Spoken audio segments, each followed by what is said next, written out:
যুক্তরাষ্ট্রের আদালতের নথিতেই সজীব ওয়াজেদ জয়ের ২৫০০ কোটি টাকা লেনদেনের তথ্য রয়েছে দাবি করে এ বিষয়ে তদন্তের দাবি জানিয়েছেন বিএনপির স্থায়ী কমিটির সদস্য নজরুল ইসলাম খান। আর অল্প সময়ের মধ্যেই যুক্তরাষ্ট্র থেকেই জয়ের অর্থ লেনদেনের বিস্তারিত তথ্য প্রকাশিত হবে বলে মন্তব্য করেছেন দলের স্থায়ী কমিটির আরেক সদস্য গয়েশ্বর চন্দ্র রায়। আলাদা অনুষ্ঠানে এসব কথা বলেন তারা। ইমরুল হাসানের রিপোর্ট। জাতীয়তাবাদী শ্রমিক দলের ৩৭তম প্রতিষ্ঠাবার্ষিকী উপলক্ষে সংগঠনের নেতাকর্মীদের নিয়ে শহীদ রাষ্ট্রপতি জিয়াউর রহমানের মাজারে শ্রদ্ধা জানান নজরুল ইসলাম খান।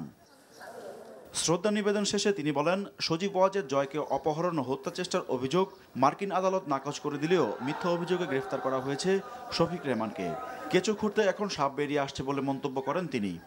যে অভিযোগ তার বিরুদ্ধে করা হয়েছে সেই অভিযোগ আমাদের কোনো অভিযোগ না।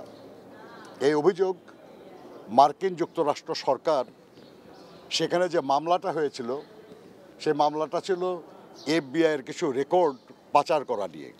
এফবিআইয়ের এজেন্ট যেসব নথি পাচার করেছে তার মধ্যে এরকম একটা নথিও আছে যে তার $৩০০ মিলিয়ন একটা সন্দেহজনক লেনদেন ব্যাংকে এটা পাওয়া গেছে।